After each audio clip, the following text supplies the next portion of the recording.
The thoughts of the diligent tend only to plenteousness, but of everyone that is hasty only to want. Well, there's two subjects here in this verse. There is that of prosperity and that of poverty. In other words, the two extremes. I think it's interesting whenever Paul was speaking about being content, and he told us that he had learned to, be content in whatever state he was in, regardless of the situation. And he said, I know how to abound, and I know how to be abased. And basically what he's telling us, regardless of what extreme my life goes to, he says, I've learned to be content. It wasn't something that was natural. It's something he had to learn. And I don't know about you, but if you're anything like me, you're probably still in that process of learning to be content. And I've discovered just about the time that you think, hey, I've got there. I've made it. I've learned that.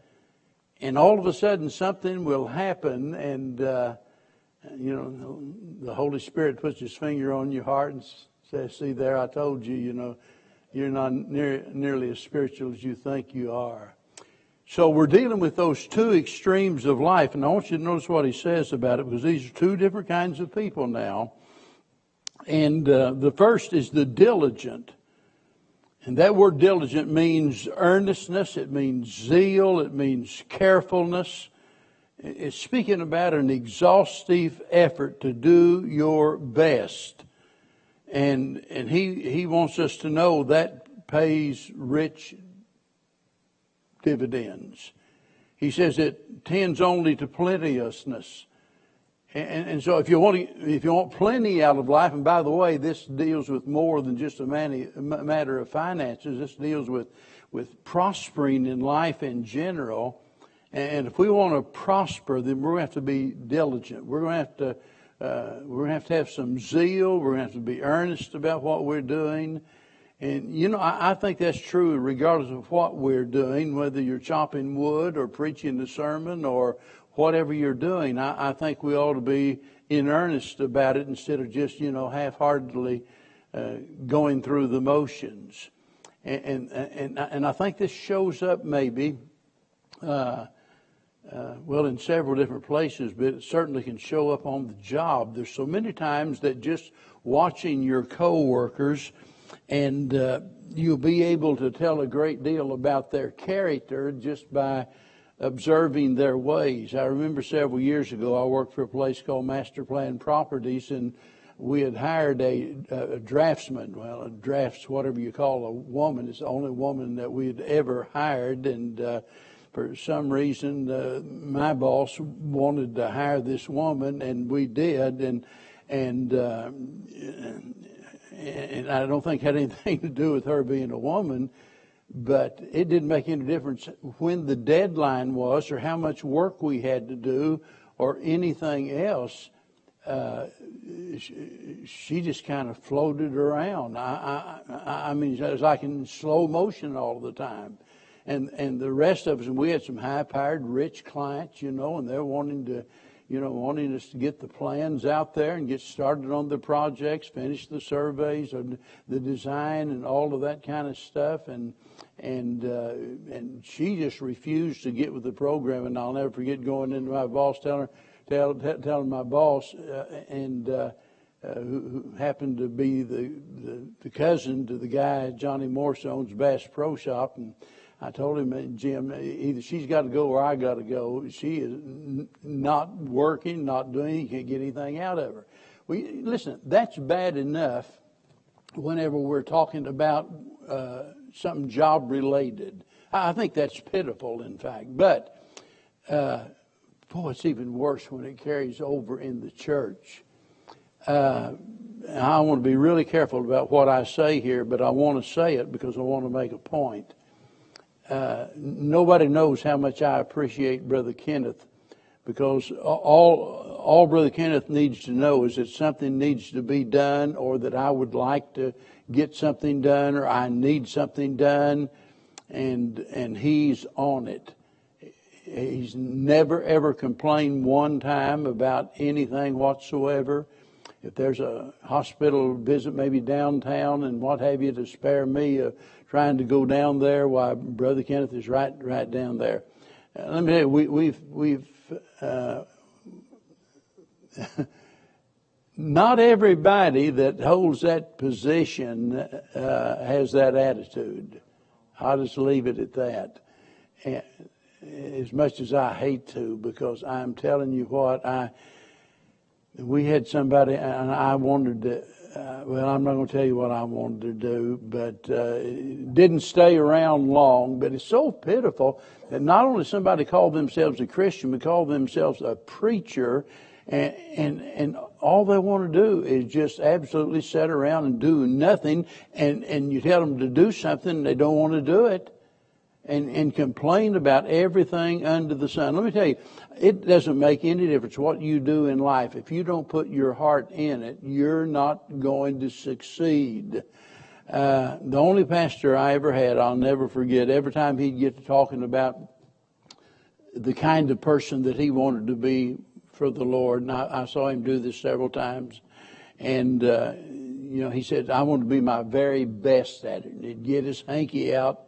We had the paneled walls in that church, Community Baptist Church, and he got his hanky out and he'd walk over and said, if I was the knothole polisher, he said, I'd get me a rag and I'd get me some polish and I'd polish that till I had the nicest knotholes in anywhere. We ought to be our best. Well, that illustration stuck with me because I believe it's true. We ought to be willing to give our very best to what we're doing, and especially as it relates to the things of the Lord. So that's one kind of a person, and that leads to prosperity. But notice there's somebody else in this picture, and the second person is the hasty person. It says, "But of everyone that is hasty only to want." Now, haste is a word that you can use in a good sense or a bad sense, and sometimes it's good to be in haste. If you're out here in the middle of the highway and the cars are coming, it might not hurt if you hurry up and get out of the road. It's good to be in haste with some things, but here it's used in a bad sense. And the idea, I think here, it has to do with the person that is impulsive, the person that acts without any forethought, and that leads to failure. Remember the old saying, haste makes waste. Well, that's still true today, and the point of it is there are no shortcuts to success. If we're going to succeed, it's going to take diligence. That is, it's going to take hard work. But the person that is just impulsive, they're not thinking things through, and they just flitter from this to that and what have you. Notice he says that leads to want, them being in need, in other words, or poverty. I guess the point of it is there are no get-rich quick schemes that really work. If it sounds too good to be true, it probably is, right? You buy all of these books, How to Become a Millionaire by the time you're 30 and all of this other nonsense. Well, listen, it's a good thing to plan your work, but if you don't work your plan, it's not going to work. And so that's the idea. Verse number 6. The getting of treasures by a lying tongue is vanity tossed to and fro of them that seek death.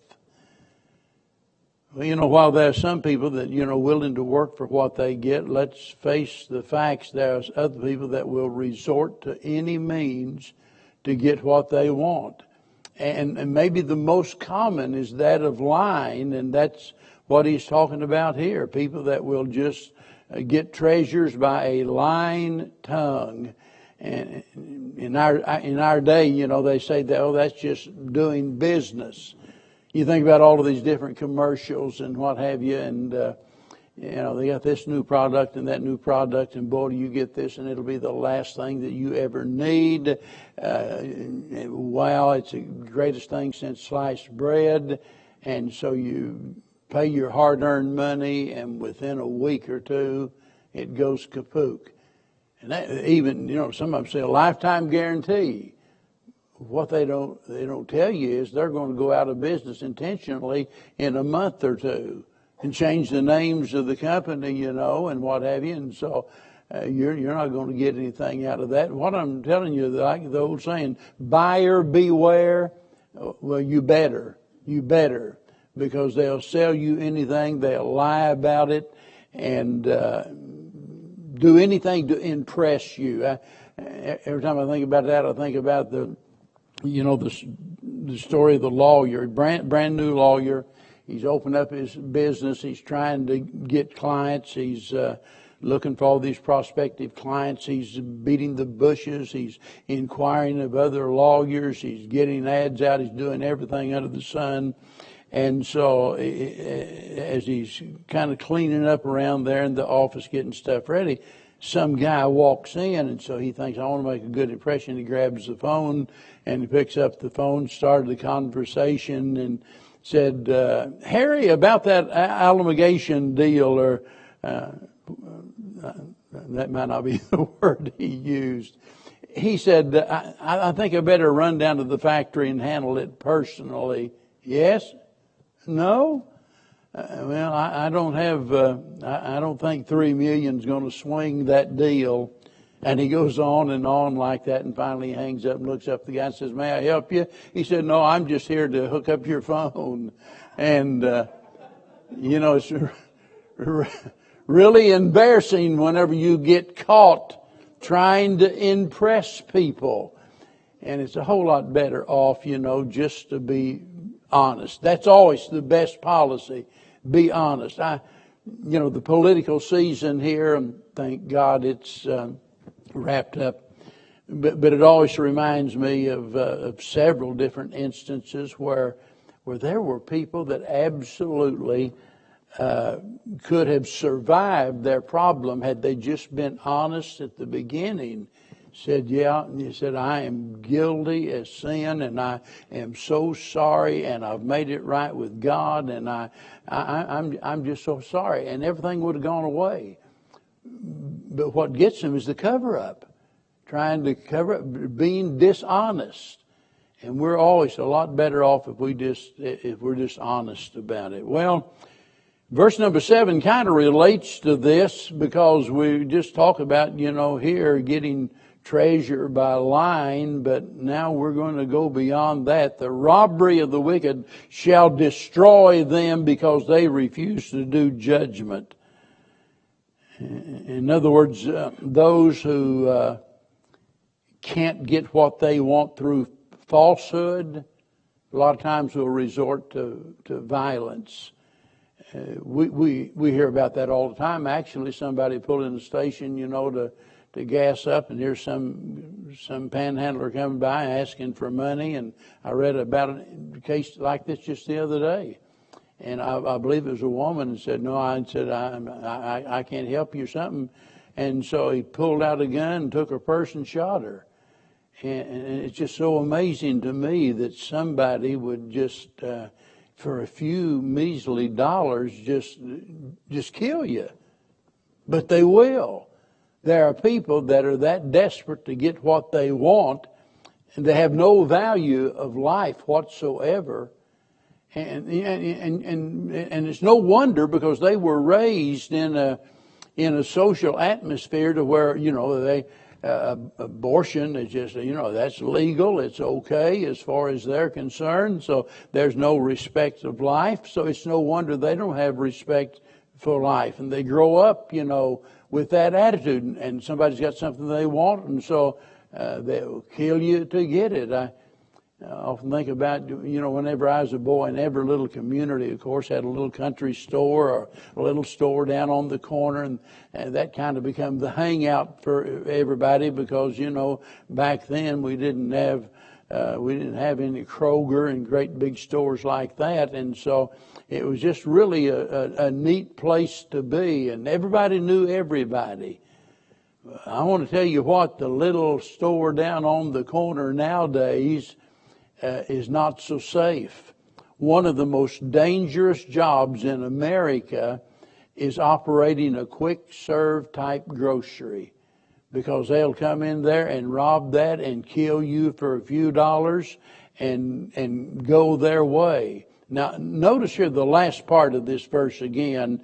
This is God's warning to these people. And he says, the robbery of the wicked shall destroy them.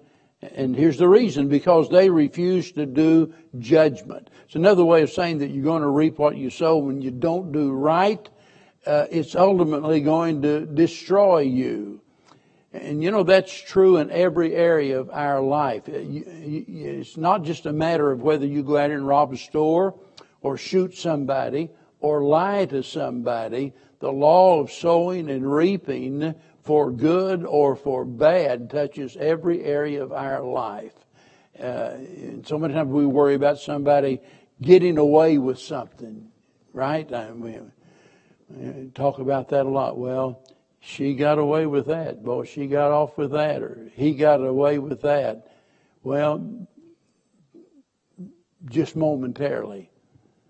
Payday someday. We all reap what we sow. That is a universal law of nature that eventually it's going to come back to haunt us. So many times people, and it might be that years ago, something in the past that a person did, and they've gotten way beyond that. They're a different person now. They don't do that anymore. But it just might be that all of a sudden there'll be some problem crop up in their life that is associated with something that was done way back then. You see, even the forgiveness of sin does not always eliminate the consequences of it. David got things right with God, didn't he?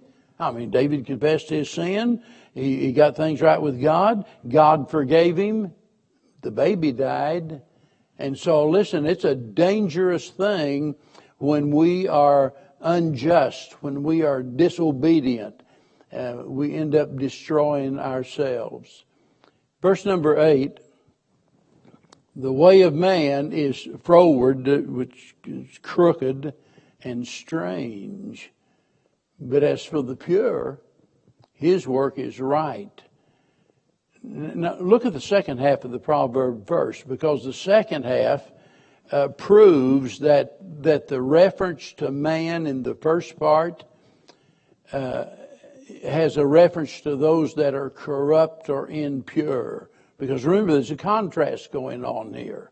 And so clearly the second part says, but as for the pure. But as for the pure. This is in contrast to whoever he's talking about in the first part, which certainly has to do with somebody that's impure, somebody that is corrupt. And so we have this contrast. The way of man is froward and strange, but as for the pure, his work is right. Now we all realize, when I say we all, I'm not talking about everybody out here in the neighborhood. I'm talking about you folks that know the Lord. We understand that we're not saved by our works. We realize that we're saved by grace through faith, not of yourselves, not of works, lest any man should boast, Paul said. But when we've been saved, there are going to be some works to bear evidence of that fact. We're not saved by works, but our salvation produces works. Maybe a good way is whenever the heart is pure, the hands do what's right. My heart's right, my hands do what is right. And notice the way of man, we're talking about the impure man now, is froward, it's crooked, strange, but it's for the pure. His work is right. Isn't it good to be around those kind of people that you just know and you have confidence in them, that whatever it is that they do, they're at least in their mind, they're going to try to do what's right. And it's wonderful to have friends like that and people that you can rely upon and have confidence in. And you can depend on them. Verse 9. It is better to dwell in a corner of the housetop than with a brawling woman in a wide house. Oh, me. Well, now, keep in mind back in those days, you first read that, maybe some kids nowadays that, they wouldn't have any idea what he's talking about here, but notice here, the corner of the housetop. Back in those days, you had flat top houses and what have you, and people literally a lot of times, in the evening, they would go up there and use the rooftop kind of like a patio, but certainly not something you would ever intend to just live up there. You wouldn't stay up there at night and let the dew fall on you. You wouldn't be up there during the storm, let the rain fall on you. And so that's not where you'd want to live. But notice he says it's better to dwell. He's talking about living, staying, abiding there. It's better to stay up on the roof of the house than to live with a brawling woman in a wide house, a great big ranch-style mansion or whatever it is. You're better off, he says, being up on the rooftop. I've got to say, I think that you can flip that and say for the woman it would be equally as bad, for her also. I don't think the point is necessarily, even though it speaks of a woman, I don't think the point so much to do with whether it's a woman or a man as it is with the fact that it's a domestic dispute. And by the way, those ugly things aren't new. They've been around. The battle between the sexes, it's been around forever. We try to joke our way out of it, and people coin phrases all of the time, trying to, just lightheartedly pass it off. And in fact, I jotted down a few that I'd heard about, and one person said, God made man before woman to give him time to think of an answer for her first question. Somebody else said a successful man is one who makes more money than his wife can spend. A successful woman is who can find such a man. Another one said there are 2 times when a man doesn't understand a woman: before marriage and after marriage. Somebody else said to be happy with a man, you must understand him a lot and love him a little. To be happy with a woman, you must love her a lot and not try to understand her at all. Just a couple of more. A woman worries about the future until she gets a husband, while a man never worries about the future until he gets a wife. One more. A woman has the last word in any argument. Anything a man says after that is the beginning of a new argument. Now, I read all of those for a reason. Because it's only natural that we laugh at those things and what have you. But boy, I'm telling you what, when it gets down to marital conflict, it's not so funny when you're involved in it. It's no laughing matter. I had a deacon some years ago tried to tell me he and his wife had never had an argument, a crossword, or anything like that. I told him I didn't believe him. Still don't believe him. And, by the way, he's not here. He's not in this church any longer anyway. But I just don't believe that. I mean, In the very best of marriages, there's going to be some differences of opinion. And it doesn't mean you have a knockdown, drag out and a brawl and stuff like that, but there are going to be times whenever the air is heavy and the tension is bad, and it just gets that way. And the secret, to staying married for a lot of years is not never disagreeing, but it's learning how to work through your disagreements.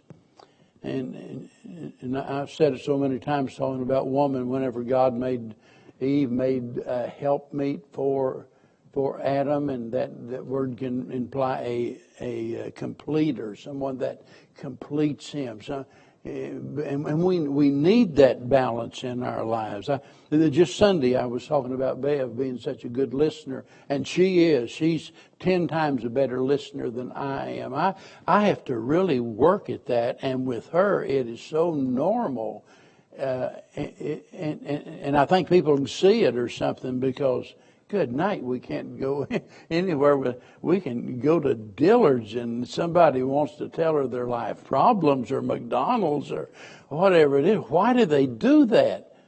Well, they know that she's focused and she's listening to them. And well, I'm not so good. I'm just going to leave it at that. It's embarrassing to go beyond that. I struggle with that. Now, I've said all of that for a reason. To brag on my wife in case she's listening. No. I don't want to have one of these brawls. I don't want to sleep on the housetop tonight.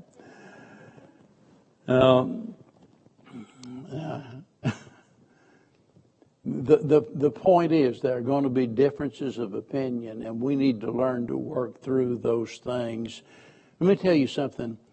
Whenever a person can find shelter and security and peace in the home, they can endure almost anything somewhere else. I mean, you can go to work and you can have an awful day, but boy, whenever you come home to a wife or a husband, that loves you, and they care about you and so forth, why that makes all the difference in the world. The last thing you want to do is have a bad day at work and come home and get in a big argument. And when peace prevails in our homes, it's going to give us strength to meet the demands of life. And that's why it's so important. By the way, this verse almost identical, but there's a little difference that we'll talk about. It's going to come up here maybe next week or the week after that.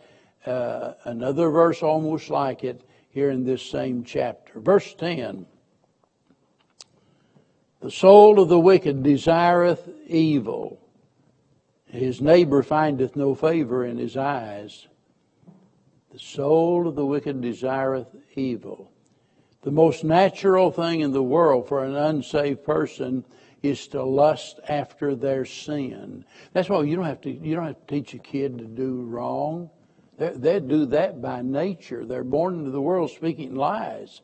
They've got a sin nature, and it's natural for them to. Sometimes we wonder why people do what they do. They do what they do because of who they are.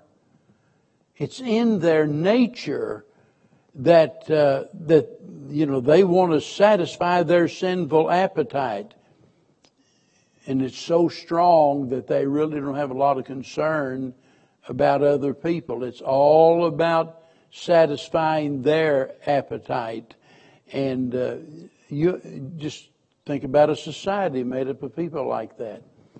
And we all know that the majority of the population is unsaved. I think that's an undeniable fact. So what are you going to expect out of the society? Well, you're going to expect what is produced by people that don't care anything about God. All they want to do is satisfy themselves. And notice he says, they desireth evil. And his neighbor finds no favor in his eyes. They don't get along with anybody else because it's all about them. The really interesting thing to me about this, and for whatever reason, as I was preparing this, and I noticed, and usually on the messages at the bottom where I leave off each time, or in the verse, and maybe in the margin of my Bible or on the bottom of the notes, and I'll write down the date. And as I was getting this message together and thinking about it, I just happened to notice that the last time that I taught these verses was the day after the destruction of the Twin Towers. Now, why is that significant? Well, I think it's interesting whenever we think about the soul of the wicked. They only desire evil.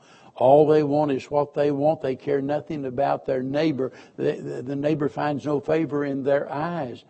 Listen, we've got people that will fly airplanes into tall buildings and kill themselves in order to inflict pain upon us. And in some ways, that's not really that much different than the guy that goes out here and walks in a quick stop market somewhere and kills somebody for a few dollars so they can go buy their drugs and satisfy that lust that is in their flesh.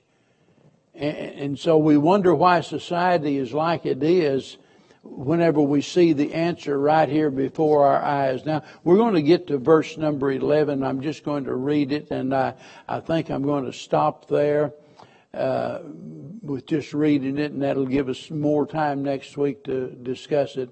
When the scorner is punished, the simple is made wise. And when the wise is instructed, he receiveth knowledge. Let me go ahead and talk about it. Charles Bridges, who 150, 200 years ago, whenever it was he lived, a long time ago, wrote, I think, the best commentary ever on Proverbs. Charles Bridges said, "No stroke of his rod is without its effect. The blow that strikes one reaches two.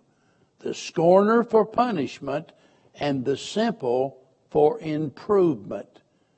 Now think that again. Let's read our verse again. The scorner, when the scorner is punished, the simple is made wise. And what did he say? He says, the blow that strikes one reaches two. In other words, the blow inflicts punishment on the person that did the wrong, but the blow also has an effect on the person that is observing that.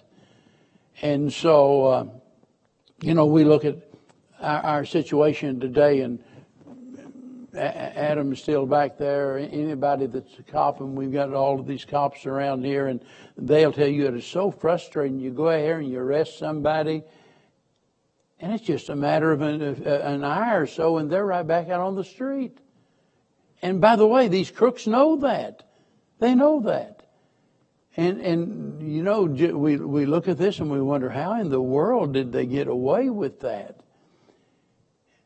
And let me tell you, whenever you've got a bunch of little kids growing up and they're 10, 11, 12 years old, and they're watching their home boys out there, and they see them getting away with that, and other kids getting away with it, you know what they're going to do? They're going to do the same thing. Same thing's true here in a Sunday school class or wherever it is. You let some kid, get away with something, after a while, all of the kids are going to do it. They assume that they can do wrong and get by with it because somebody else did. But notice the second part of this verse, because it tells us how it ought to be. And when the wise is instructed, he receiveth knowledge. In other words, the wise person is going to be teachable. And believe me, learning from instruction is more pleasant than learning from punishment. It's a whole lot better to just listen to instruction and learn than it is to go ahead and do wrong, get caught, and get punished. And so, that maybe a good lesson here for for parents, especially, you know, those that have several kids. And you better believe the younger ones watch how you deal with the transgressions of the older ones. They really do. And boy, I mean, whenever you've raised 8 like Bev and I, and you've had it brought up to you, well, you let so-and-so do this, or you let so-and-so do that. You know, why can't I? And they're watching how you treat the other person. And it just works out so much better whenever a child is wise enough to say, you know, Mom and Dad's a whole lot older than I am, a lot smarter than I am. You know, I'm just going to listen and learn. And that, you know, that's a good habit for us to get into throughout life. Whenever God says something, just learn from it. Don't get the idea that you can skirt the issue and get by with neglecting it because, hey, it'll catch up with you. Well, Lord willing, next week we'll pick up there and go on. Thank you so much for being here tonight. I hope you have a really good rest of the week. Pray for our Awana kiddos tonight, that maybe some young person will trust Christ as their Savior. Any last word, announcement?